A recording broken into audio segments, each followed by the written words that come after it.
Boom.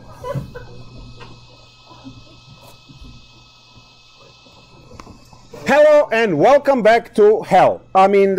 Calculus 1, section 5.2. We are talking about definite integral. We are going to use Riemann sum to define the definite integral, which we are going to use to compute the exact area under the curve.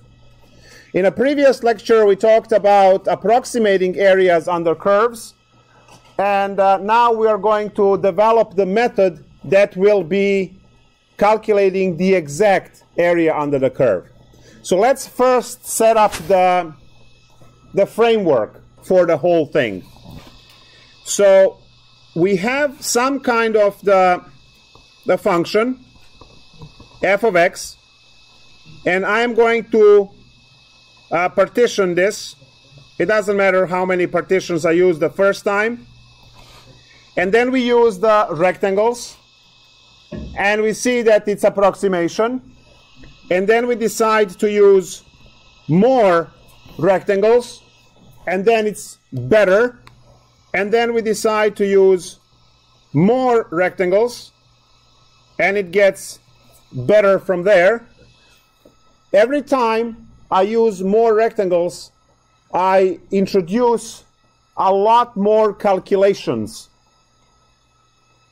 So we've seen previous class that I can approximate the area by summing all of the xi values. So these are all of the heights times delta x, which is the width. Now, I started at, let's say, 0 for the right-hand sums, starts at 0, and goes up to some value of, well, in this case would be n minus 1, but well, let's just put n. So what I want to do is I want to keep increasing rectangles. And you can see that as I am increasing the number of rectangles, the partition over here is getting very, very fine.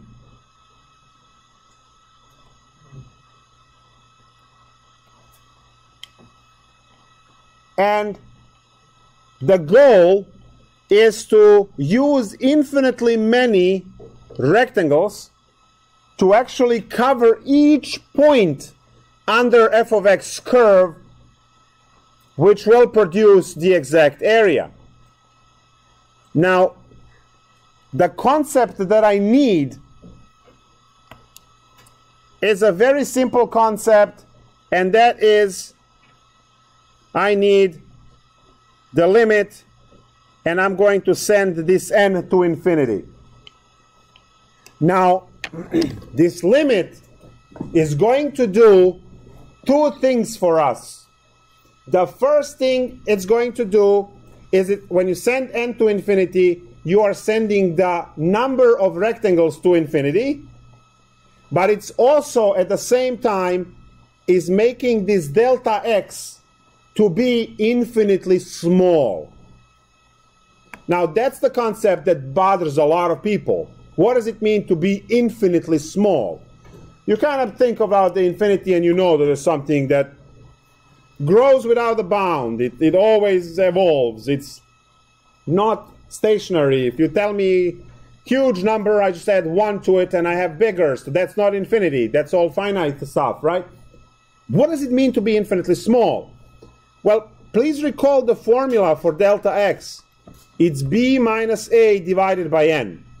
So if n is going to infinity and the top is constant, constant divided by infinity is going to 0. So that's what it means to be infinitely small. It is going to 0 without actually being 0. So what am I trying to do? I am trying to stuff infinitely many, infinitely thin rectangles under the curve. they take off all of the space and they produce no error. Therefore, this equation that I have there is going to produce the exact area under the curve. Now, I want to build that formula one more time. It will say the same thing when I'm done with it. And I hope that you are going to look, not write, but look and understand how I'm building the exact area through this formula. So here we go. I know that area of each individual rectangle is the height of the rectangle, which is given by its function value computed at whatever point, times the width of the rectangle, which is delta x. Now, what you have there is a single rectangle. Now, I'm going to add all of those rectangles, all of them, right? So now I have many rectangles there because I go from 0 to n. N is the number of rectangles. And then I'm going to send the number of those rectangles to infinity. And as soon as I send number of rectangles to infinity, this becomes infinitely small because of the denominator being n. And that gives us exact area. So one more time, I start by computing a single rectangle, which is the height times the width. And then I add many more rectangles, and then I make the number of rectangles to go to infinity, at the same time making delta x to be infinitely small, filling all of the space under the curve, getting the exact area out of calculation. So I would like to compute the exact area under the curve f of x equals, let's say, 3x plus 5. So find exact area under f of x equals 3x plus 5 on, and now we need some interval, so what do you want to use? 1 to 3. 1 to 3, great. 1 to 3. All right. Well,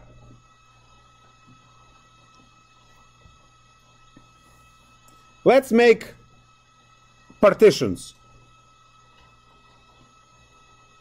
We start at 1, which is my A. It's also x0, right? So that's all of that there. And then we are going to move delta x to the right. And now this point is A plus delta x. The next rectangle is delta x away, and it's A plus 2 delta x. And then you go delta x on the side, and you have A plus 3 delta x. And then another delta x, which gives you A plus 4 delta x. So I hope that you are seeing the pattern that all of the xi values are given by the formula A plus I delta x. I is the counter. For the first value, 0 delta x's. The next one is 1 delta x, 2 delta x, 3 delta x.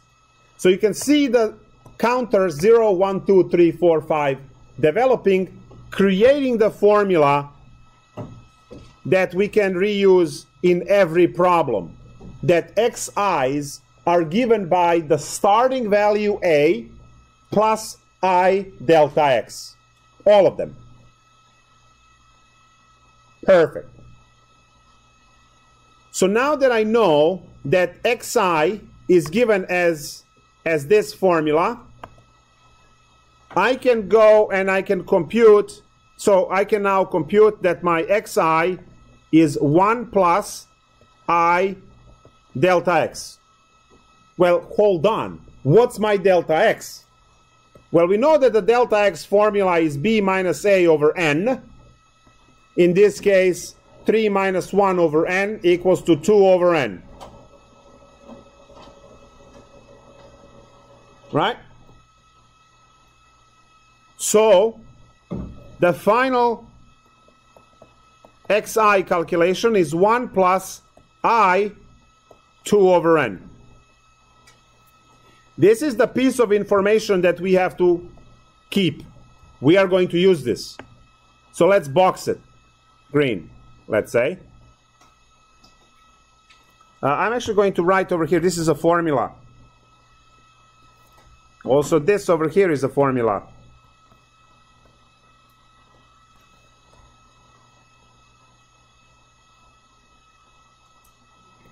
So I think all I need to now compile is f of xi, where f of x is 3x plus 5.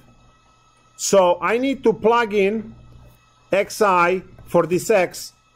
So what do I have for f of xi? I have 3xi plus 5. So that's 3, and xi is 1 plus I over 2 over n plus 5. So f of xi is given as 3 plus 6 over n I plus 5 for a total of 8 plus 6 over n I. I'm going to put this in green because this is another piece of information that we need for our formula. And I'm also going to box 2 over n in green because that's that. Also needed, right? Let's write the formula for exact area one more time. So the Riemann sum said we need to do the limit n goes to infinity, summation of I goes to 0 to n of f of xi times delta x. Where aren't we happy? Look at this. Exact area is equal to the limit n goes to infinity, summation of I goes from 0 to n. F of xi is given as 8 plus 6 over ni times delta x is 2 over n.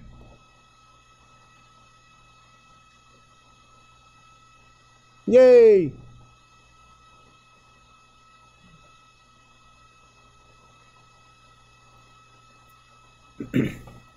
So all we need to do is to compute this limit and we are done. So what you've seen so far in this problem is the setup for the problem. Yes? So all you did basically was plug it back in, right? Where you had the yeah. 6xi and then just did the not. So what I have done is I calculated xi first. Well, sorry, delta x first. Then I calculated xi. Then I calculated f of xi. And now I can plug those in a formula because I need f of xi and I need delta x. So I plug those two inside the sum. And now we are at the part where we can finally start computing the problem. Good luck. Now, the entire process is really straightforward. The entire process is structured. The entire process has same steps all the time, whichever way you want to call it. There's just a lot of it. So try to take notes on the side and the margin, and I guess rewatch the video 15 times if you really want to learn this. So limit n goes to infinity, summation, I'm not going to start, equals 0. We generally just go 0 to n, but it's important to actually write it here, so let's write it. Distribute this, gives me 16 over n plus 12 over n squared I.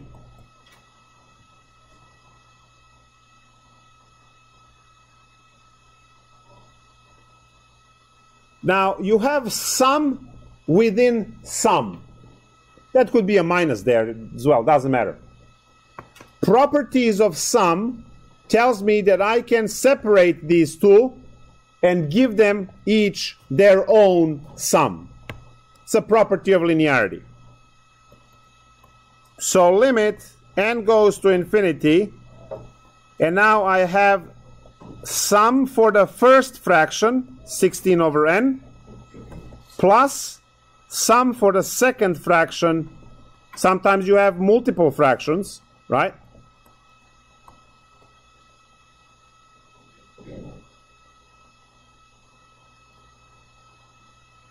Now, it is very important to remember, and many of you, I think, had it wrong on the exam, that you were, you know, when you have the limit as age goes to 0 and you have, let's say, 3x plus age plus 5, only age goes to 0, and these guys, limit doesn't care about them because they don't have the variable on which limit is operating, right? The sums do the same thing. You can clearly see that sum operates on i's, not on n's. So n's, in the eyes of the limit, in the eyes of this sum, n's are constants, and you can kick them out. So we can kick out n's. So over here, I have 16 over n, which I kick outside of the sum. And the only thing that is left within the sum is 1. Right? If you factor out 16 over n out of the 16 over n, 1 stays behind. Plus, 12 over n squared is constant in terms of the sum, because sum operates on i's, and you just have this one.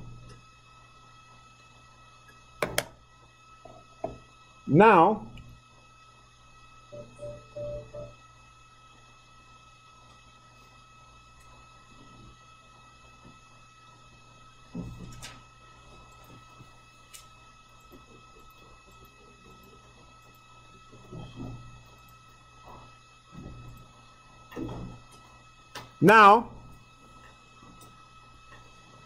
we need to compute these two sums.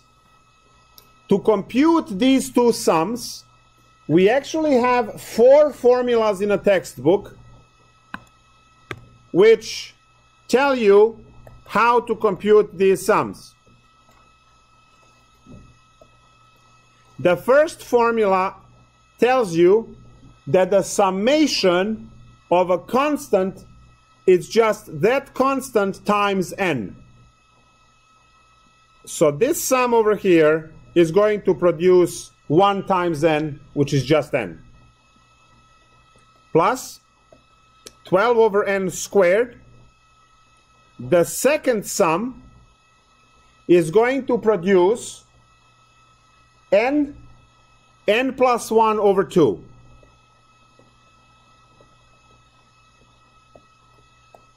The formulas for these sums are given on page 340 in the textbook. And I can show what they look like because I can switch quickly. So there they are. You have them for constant. We had the summation of 1, so that's 1 times n. We had it, well, they use k, we use I, same thing. So we have summation of I, which is n plus 1, right? And then you have I squared and I cubed. So now that we are working on a linear problem, you are only going to have I. If we are to work on a quadratic problem, you are going to have a constant linear and I squared.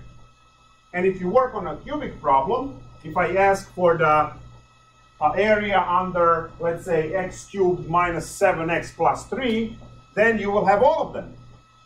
And these expressions will be very long, right? So what and you see over here the step where they tell you you can kick the constant outside, you can split the sums if you have addition and subtraction into two sums. So we used all of those steps. It's listed in a book. So I use the page 340. I use the page 340 to convert these pairs.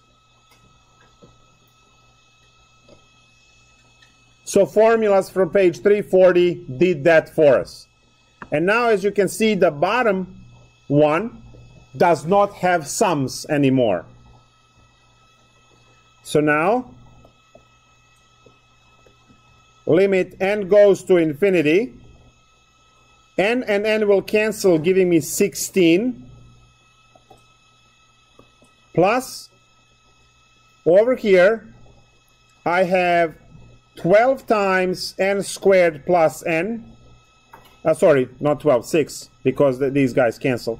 So 6 over n squared. Now, if you are quick with limits, you see that these two have the same power, so only the front coefficients matter.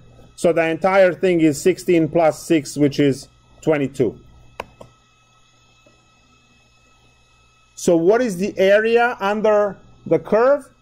Area under the curve is 22.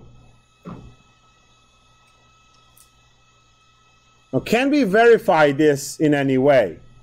And the answer is yes, we can.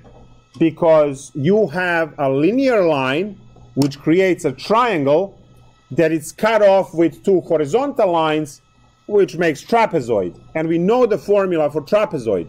So we can actually check using geometry and verify that this 22 is correct value. Let's do that real quick. The function we are working with is 3x plus 5, if I remember, on 1 to 3. Right? I think that was the... We just have to scroll 15 minutes and 3x plus... Yes. So if I am to graph this, I will have to go 1, 2, 3, 4, 5 for the y-intercept. And I go 1, 2, 3, 1 over.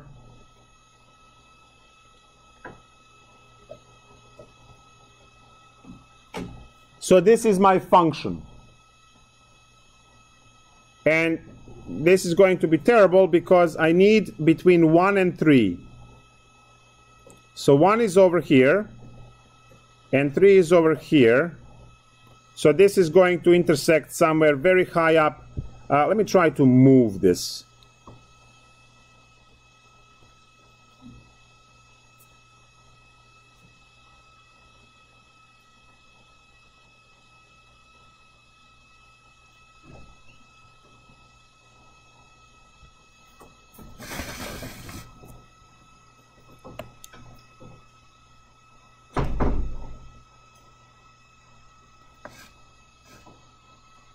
One, two, three over, 1, 2, 3 over, so the function has to hit through these. So this is the area that we are computing. Now I want to know all of these points so that I can use my geometry to compute, to verify. So I have the function, I need that f of 1, which is 3 plus 5, which is 8. So this height over here is 8. And I need f of 3, which is 9 plus 5, which is 14. So this height is 14. You can count 1, 2, 3, 4, 5, and it will be 14 up there. So what I have is a trapezoid that looks something like that. This side is 14, this side is 8. The height is 2, and we can use the formula for area, 8 plus 14 divided by 2 times 2. Well, 8 plus 14 is 22.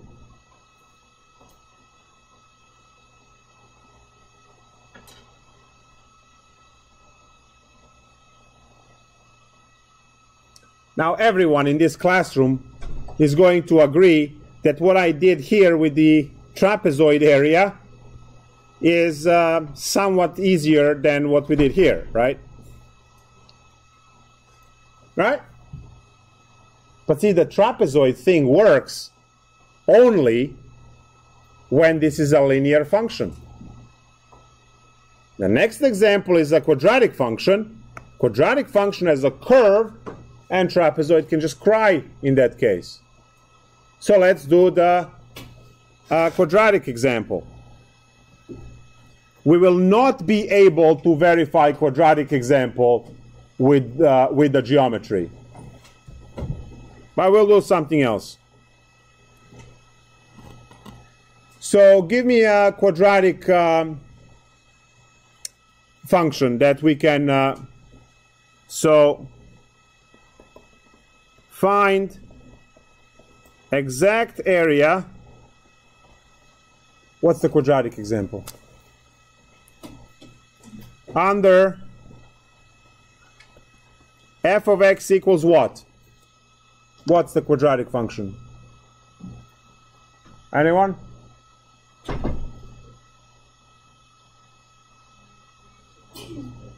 What happened?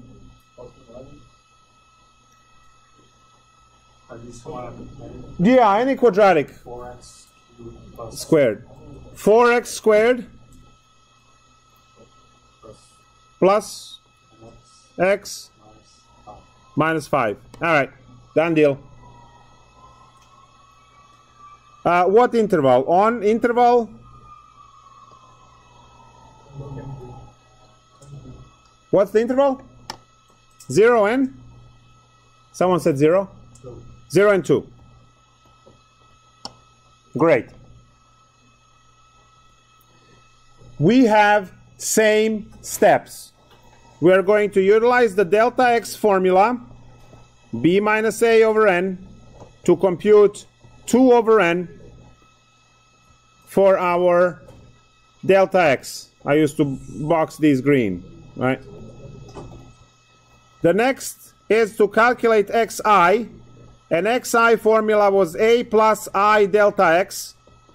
Well, a is 0, plus I delta x was 2 over n.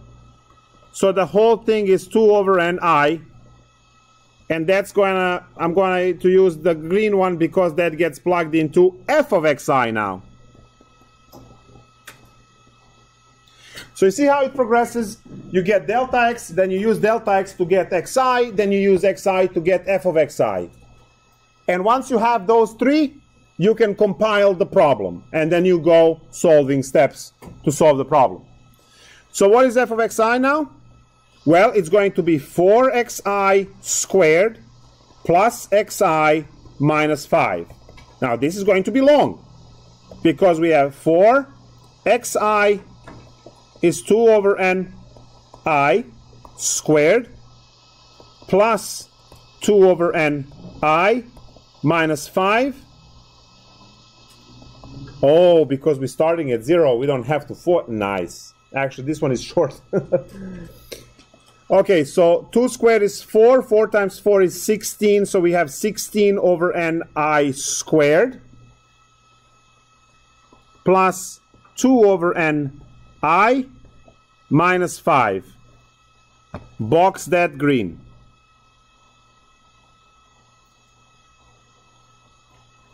It is time to plug all of these in our formula for exact area. This is the Riemann sum. Limit n goes to infinity. Summation 0 to n of f of xi delta x. So let's plug everything in. Limit n goes to infinity. Summation 0 to n. And then instead of f of xi, I have 16n. Oh, that's n squared. 16n square I square plus 2 over n I minus 5 times delta x, which is 2 over n.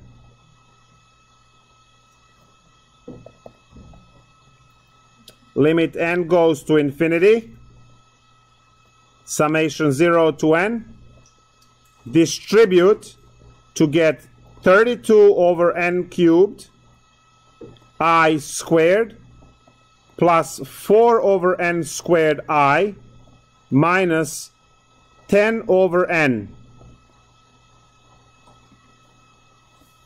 We are supposed to solve this now. Remember, we first give each one of these their own sums, kick the constants out, and then look at the formulas. Limit n goes to infinity.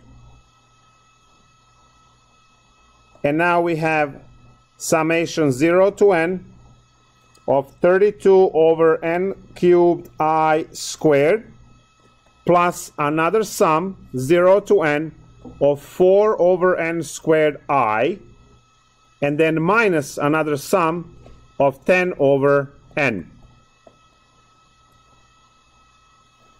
In the next step, we kick the constants out so that we can use our formulas.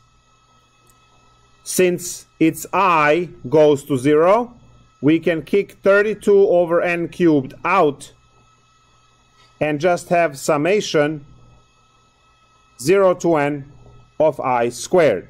We have the formula for that. Great. Plus 4 over n squared gets kicked out. Nice. 0 over n I minus 10 over n summation 0 n of 1 because we kicked the stuff out. This is where we use formulas for this, this, and this. That's your page 340.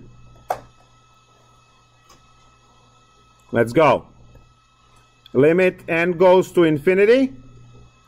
We have 32 over n cubed, and for I squared we have n plus 1, 2n plus 1 over 6, plus 4 over n squared of n plus 1 over 2, minus 10 over n times n.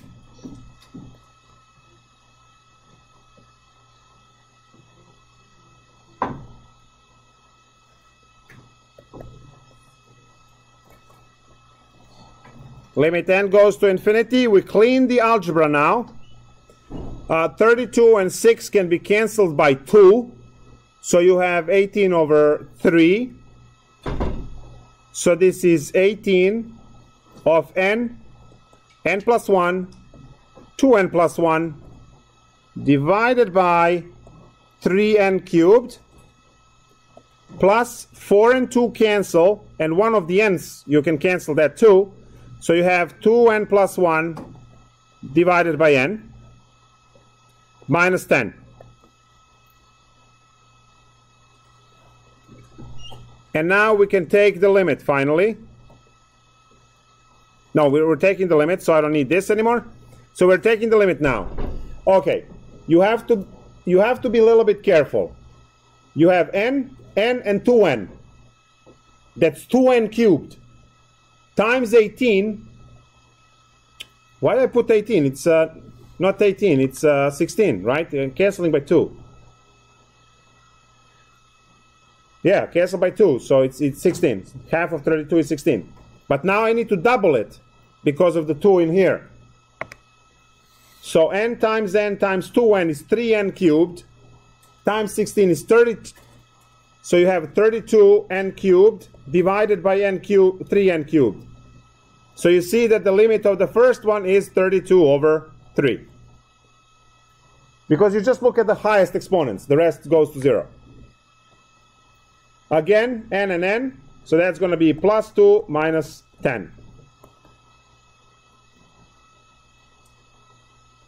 This is 32 over 3 minus 8 over 1 times 3 gives you 24. 32 minus 24 is 8/3. So what's the area, exact area under the curve? It's 8/3.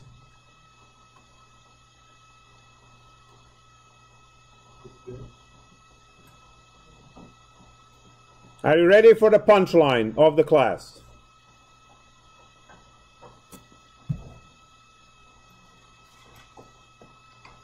Limit n goes to infinity.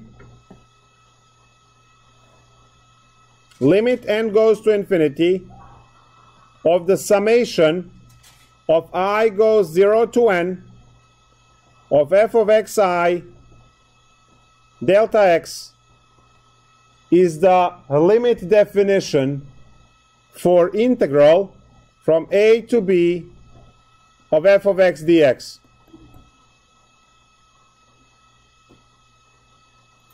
This entire process collapses on you actually integrating from 0 to 2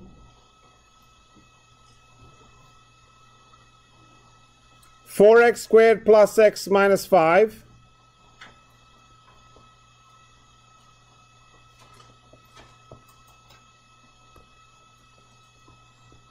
dx. Now we know how to integrate this.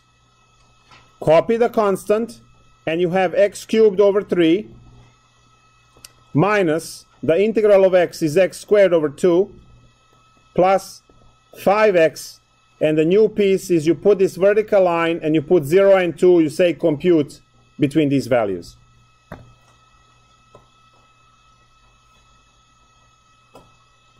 The definite integral is also known as a Riemann integral. Mathematician, Riemann, German mathematician, who figured all these things out in 1800s. So welcome to being 250 years behind current math.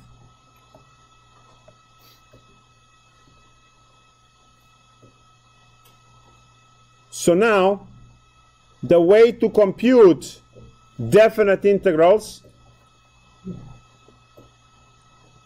from a to b is to compute the antiderivative, which we did, and then compute the antiderivative at the upper limit and subtract the lower limit. This is your shortcut formula to skip all of the calculations you have seen with limits and sums and everything else. So now, what I have here is I will plug 2 to every x and get 4 times 8 over 3 minus 4 over 2 plus 10. Did I pick the signs right? No, it's plus x minus 5. No one said anything. It's plus x minus 5.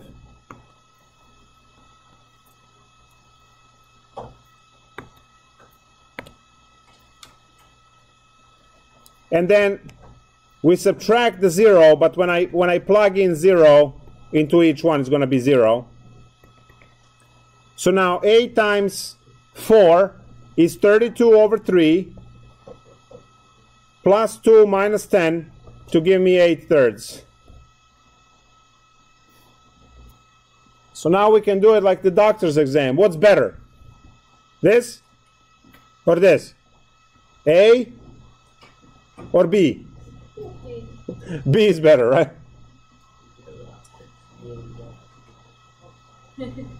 What happened? Nothing happened? What do you mean nothing? We've been doing this stuff for like an hour now.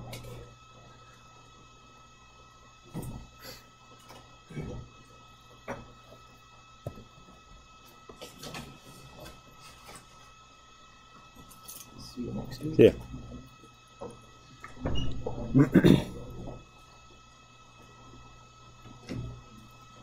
So would you agree that figuring out the integral using the limits is a little bit more involved than figuring out the derivatives with limits? Yeah. Okay, good. Are you looking forward to it? No.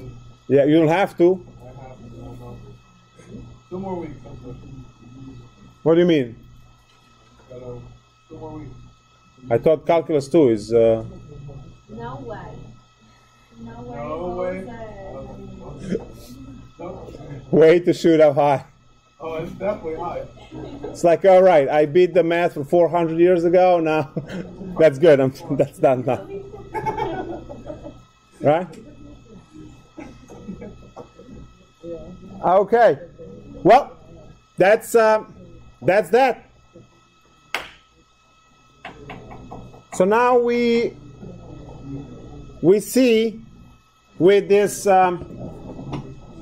formula up there, we see the correspondence. Have you ever wondered why is this squiggle like this? Why is the integral squiggle like that? What is that? What does this squiggle remind you of? S. S? Sum. That's what it is. Stretch it. The original notation that Riemann used when he proposed all of these things was like this, which over time transformed into this, which over time transformed into this, because these were German words. Maybe opposite. I don't know. Whatever. We don't use it anymore. So, guys, do you see the one-to-one correspondence between this being there, and this being there? Didn't we say for differentials that these two copies are the same? Right? So, that's what it is. Now, this is the shorthand way to do the thing, right? To find the area. And this is the way we're going to do the problems.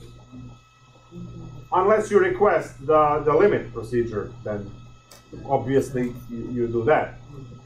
So remember how we had a deal for chapter 3? Every limit can be done by limit definition with your beautiful limit h goes to 0, f of x plus h, right? Every limit can be done with that. And then you, of your own accord, choose to memorize all the beautiful shortcuts so that you don't have to bother with that limit. You memorize that the derivative of a constant is 0, and the derivative of sine is cosine, and derivative e to the x is e to the x. You memorize those things so you don't have to crank the limit every time you see the derivative. Well, I think that you will be more than happy, which sounds like a serious mental condition, to memorize the integration procedures so that you can avoid the limiting procedure that goes with this. Does that make sense? Yes. Now, what are those integrals? That's your 4.9. Just the backwards derivatives. So you are not investing a lot of energy. If you know that the derivative of sine is cosine, you know that the integral of cosine is sine, because it's backwards. If you know that the derivative of cosine is negative sine, then the integral of sine better be negative cosine, because it has to be backwards. And that minus sign just moves to the other side.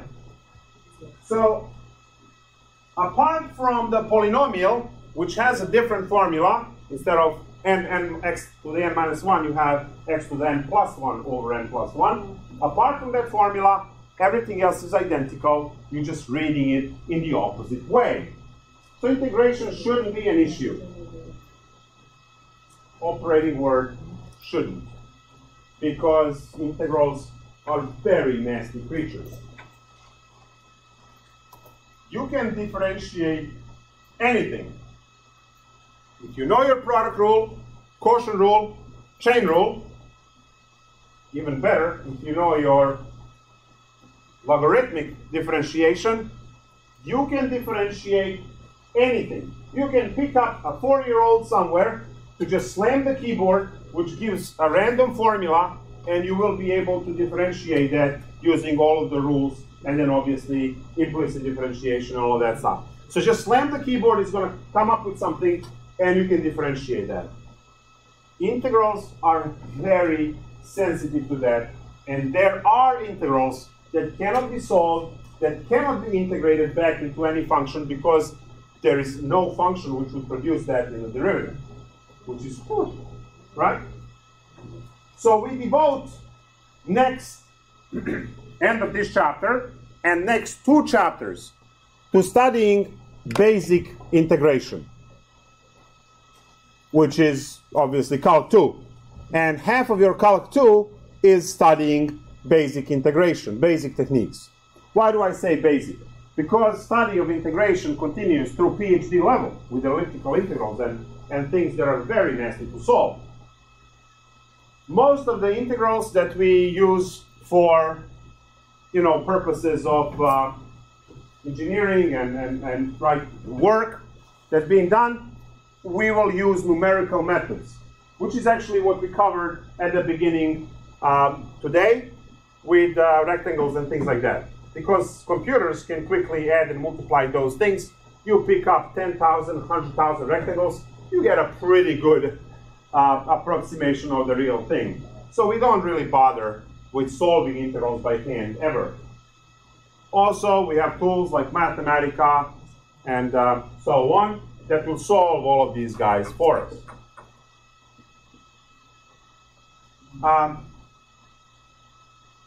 So now we are going to switch gear. We are staying in the same 5.2, but we are switching gear and we are focusing only on solving these guys with the added step of computing the lower limit and upper limit.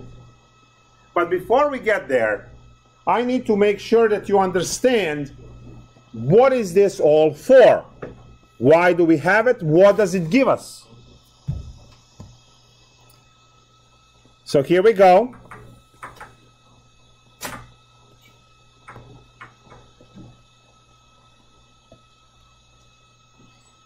If you have a function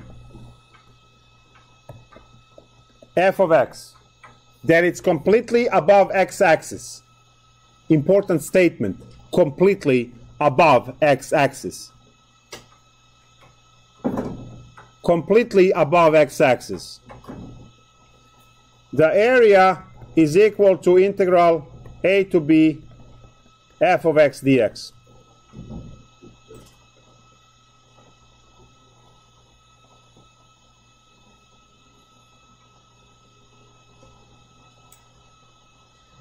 So next time, when you are tutoring, a middle schooler,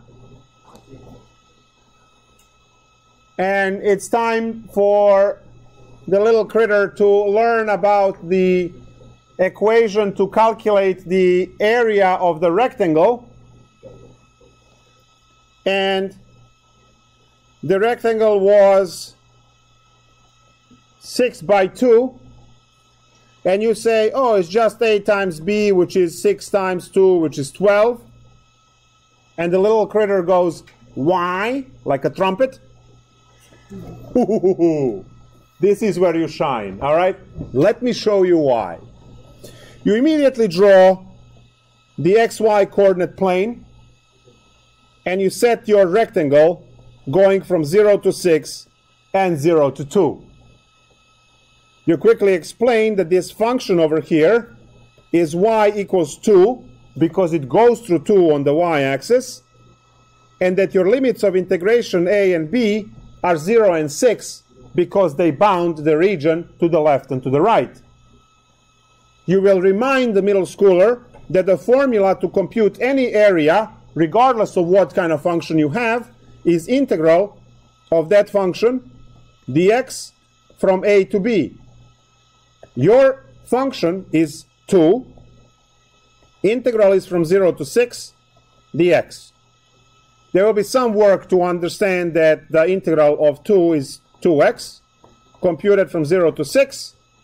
And when you employ the method, which is 2 times the upper limit minus 2 times the lower limit, you get 12, and that's why. Simple, right?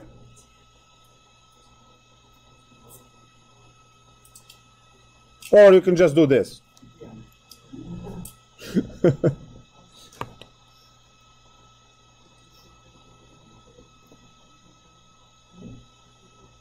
Do you see that you can forget all of the formulas for area that you ever learned and just remember this instead? Do you? Right? That's that. Next time you want to paint the house, all of your walls are rectangular. Yeah, you're cranking integrals instead of doing a times b. Because you are sophisticated, exactly. Right? You are sophisticated. Do you actually compute the area, or you just go buy a gallon of paint? And then you go again if you have to?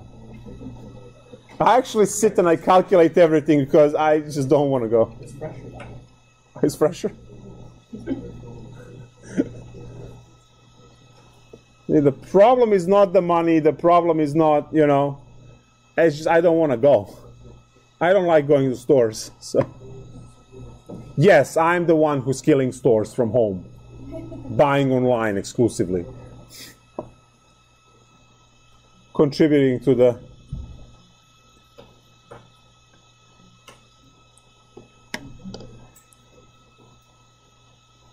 Great. Is it time to calculate some random areas under the curve? You remember our problem with the square root of x? We were approximating and approximating and approximating. Well, how about you give me the exact area? I want the exact area for f of x equals square root of x, and we use that 0 to 4. You know how to set it up. You have the formula for it now in terms of integral. You know how to integrate square root of x because you know what the exponent is, and you know how to compute the limits. It's upper minus lower. So let's go while we're still young.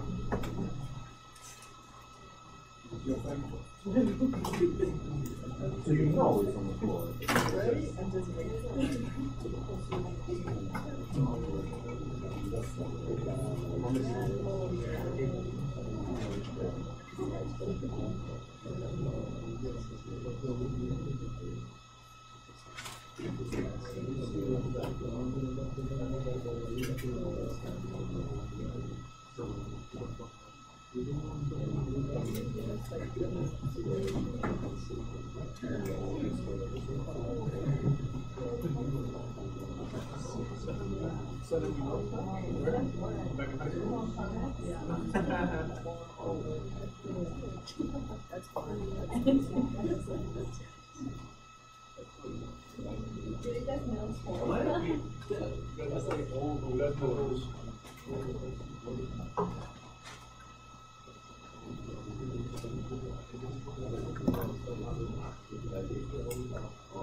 And then the problem solving is supposed to be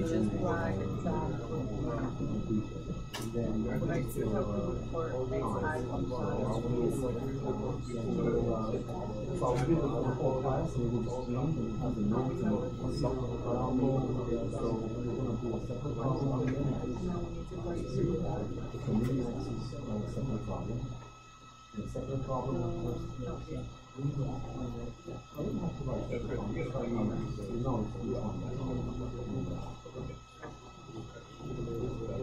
no, mean or not two problems. Because that was the result. Then first of all, problem.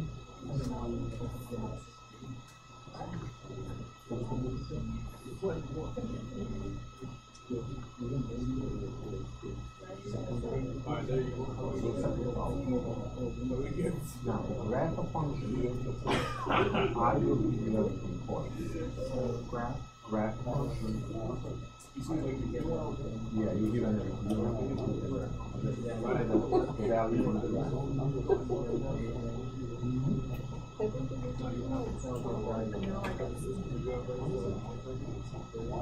then you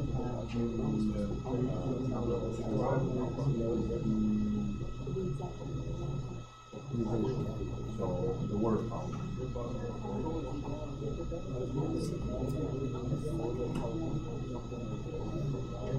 Yeah, but like years later.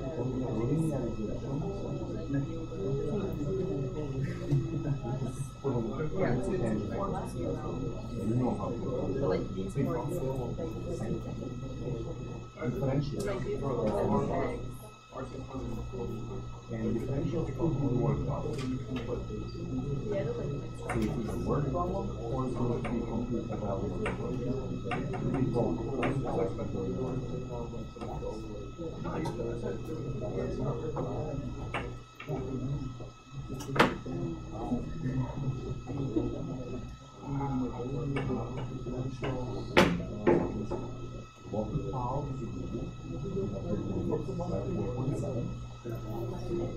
Now that's going to be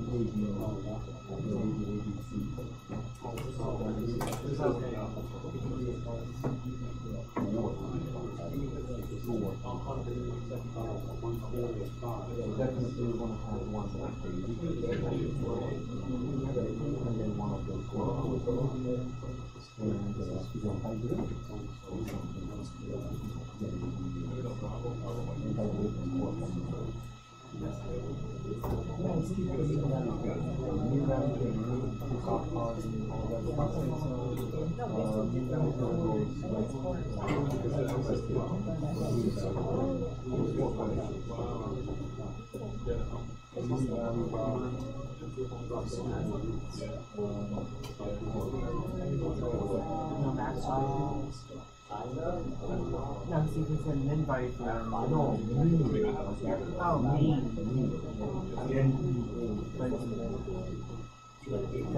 Yeah, but I'll go over that again.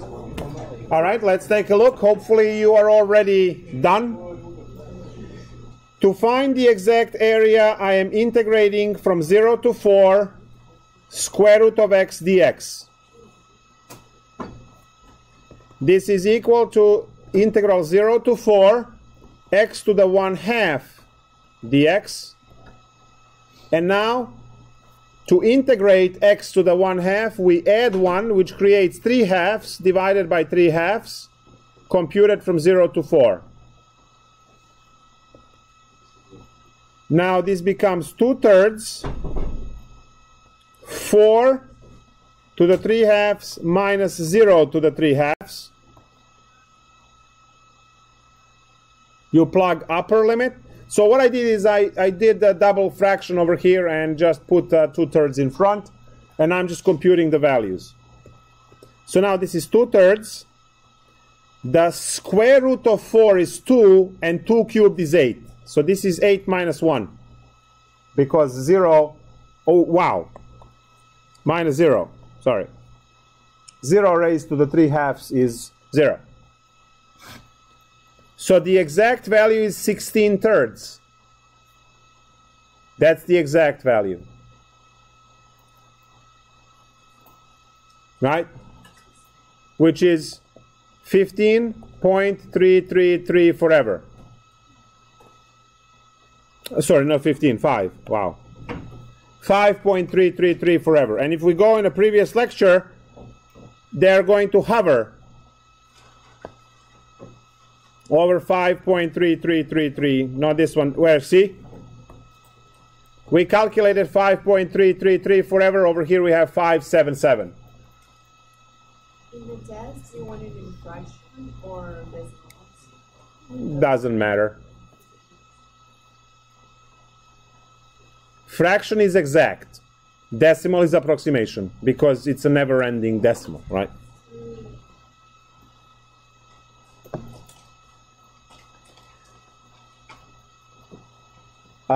We are going to have time tonight to go over some of the review for the exam that it's happening on Thursday. So let's do another example. Well, I have one more little concept for area under the curve. And then we are going to do some of the review. And then on Tuesday, we'll keep going with the new material. And at the end, if you have any problems that you would like me to work out, I will. After the exam, we will be covering one more section for to end chapter 5. And the final exam is cumulative. So We're not going to get our tests back at all, the third one. you will get them if you come to final, if you're interested. If you don't pick them up, I will burn them in a Are you ritual. making the final or the department? I'm sorry? Are you making the final or the department? What's this? Spring, right? Me. Unless you want the department. No, that's not that. Because you're the man and you do everything. So I just wanted to make sure that you still was above power of them, Yes, yes. Now it's all good. For both of your classes. Yeah. Like his entire GPA depends on on my well-being this semester. So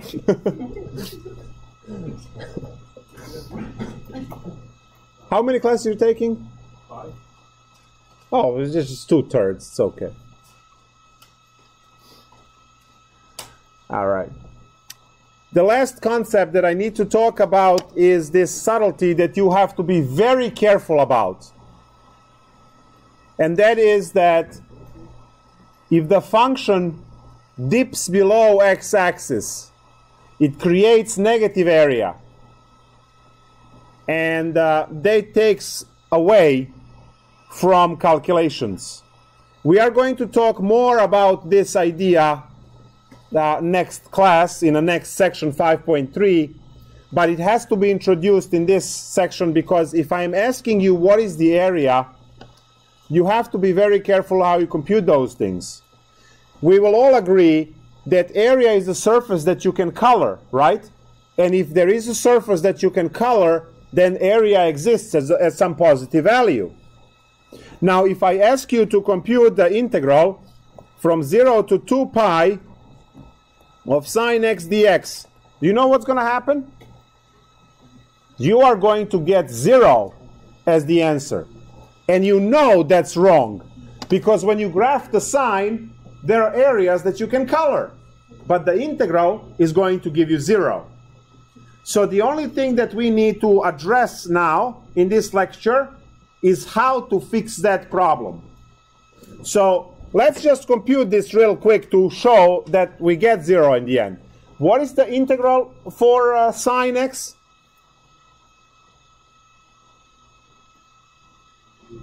Negative cosine x, thank you. Computed from 0 to 2 pi.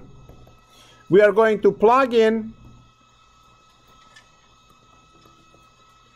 the upper and the lower limit. Cosine of 2 pi is 1, so we get negative 1. And then we get plus 1, and negative 1 plus 1 is 0. Now we know that this is bad, because when I graph the sine function, look, I can color the area. Right? So this is clearly an issue. So what is the problem? The problem is that when your graph is above x-axis, the area is counted as a positive area. When the graph is below x-axis, it is negative area. when you add these two, and for the graph that is as symmetric as this one is, they add exactly to 0. So now we have to figure out how to fix this issue. First off, we are going to write a rule which allows us to break the interval for integration anywhere we want. The rule simply says that integral a to b of f of x dx is equal to integral a to c f of x dx plus integral c to b f of x dx. This is a very simple rule. Why do I say very simple rule? If you just observe the picture for 2 seconds, it makes sense immediately. I have some function f of x on a to b. And you will agree that the whole area in there is the integral a to b, right? Now, I cut anywhere. Would you agree that area 1 and area 2, when you add them, you get the whole thing? With this being area 1 and area 2 when you set them up? Right?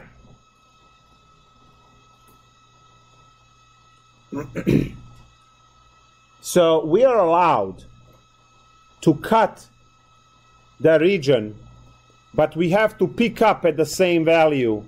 We can't have any jumps and things like that.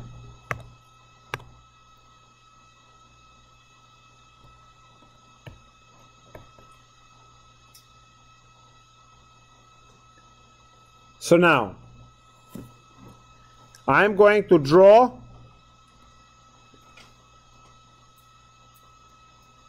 the problem for the area where area dips below x-axis. This is our sign, 0, pi, 2 pi.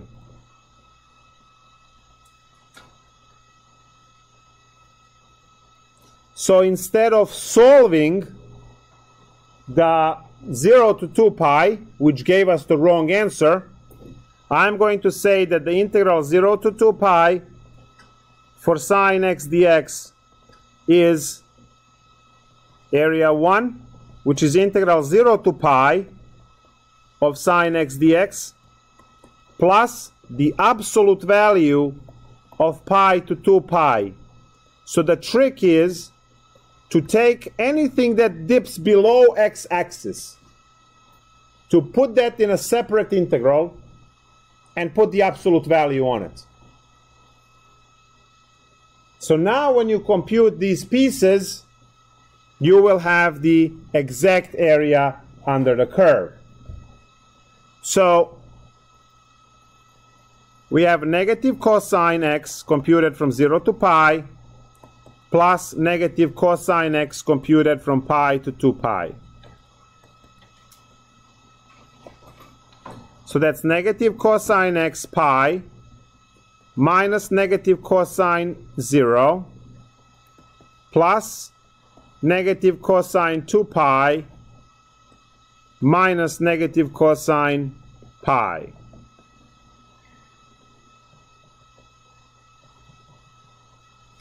Oh, I forgot the absolute values. The second one has to go to absolute values. There we go. Wow. I put them red so you can see them.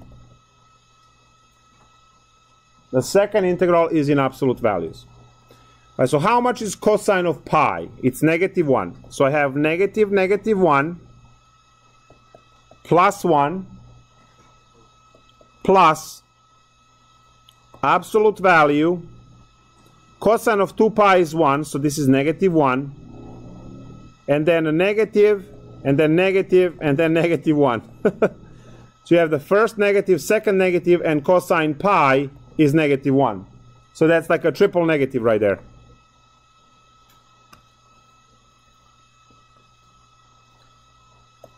Negative, negative 1 is positive 1, plus 1, plus absolute value. Negative 1, triple negative is negative 1. What I have is 2 plus absolute value of negative 2. I hope that we can all agree that it's 4. And see? There's the area you can color. Plus, I hope you find it fascinating that we are using sines and cosines and pi's and getting a 4 as the answer. I hope you can appreciate that. Are you appreciating it? Okay, how much are you appreciating this on a scale 2.3 to 5.7? 5.7. Thank you. That's absolute value also. Okay, that's some. Yes, they're all absolute values. I went from black to red, back to black.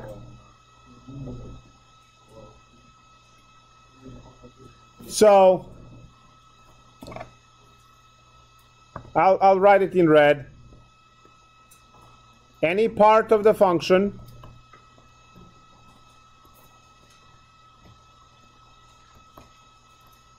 I'll put interval below x-axis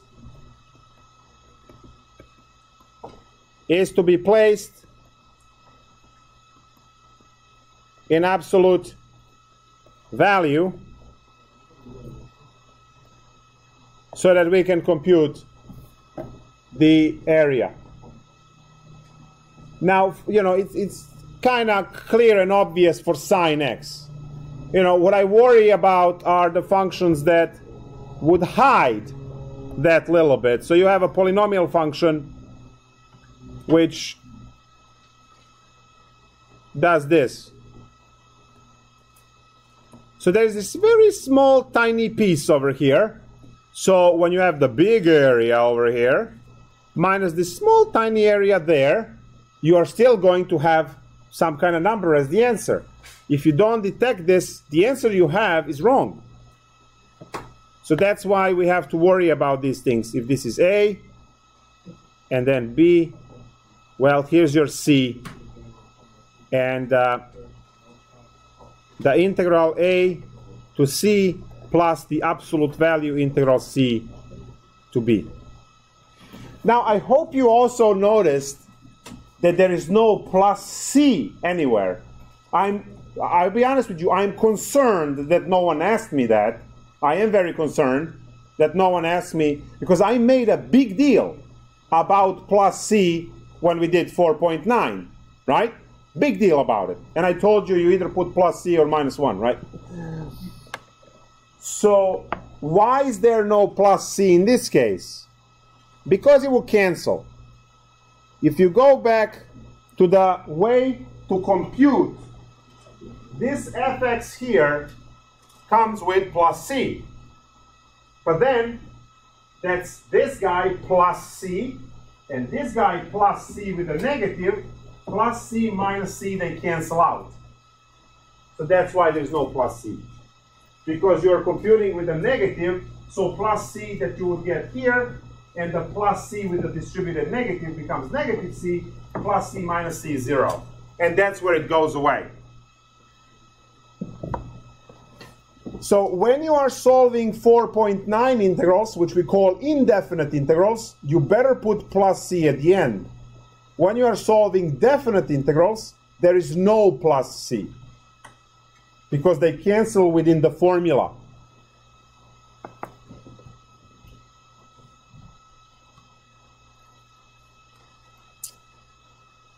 And next two sections are very short.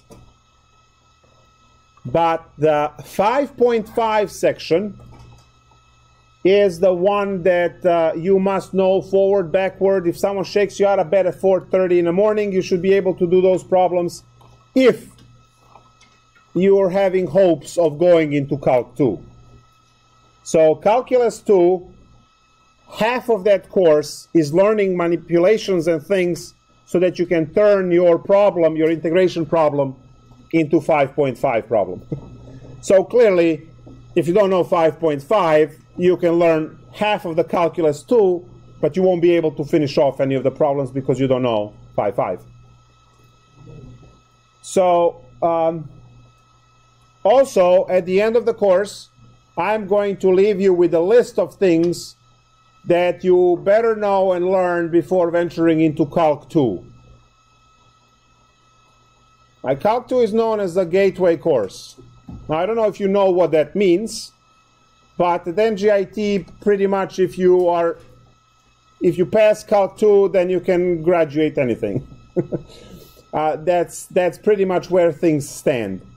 Half of the Calc 2 course is integration. The other half of the Calc 2 course is limits. And then derivatives are popping in and out throughout the course. So that's Calc 2 with a huge focus on trig. We are going to have trigonometric integrals. We're going to have trigonometric substitution. We are going to have trig in and out of the existence throughout the whole thing, ending with chapter 10, which has polar coordinates, which is based on trigonometry. Now, polar coordinates are further developed into cylindrical and spherical coordinates in Calculus 3, everything trig-based. I will give you exactly the formulas that you must know. You do not have to know all 5,000 identities, but there will be a list about 8 to 10 identities that you must know, otherwise just don't sign up. It's very simple. I know, but, you know, technically walking in blind into Calc 2 is like any one of you just walking willy-nilly into a UFC ring and saying, you know, let's see what happens. You know what's going to happen, right? It's going to be like 2 seconds, if so. Maybe 5 if you can run fast, but that's that. Let's switch and do the review for the exam.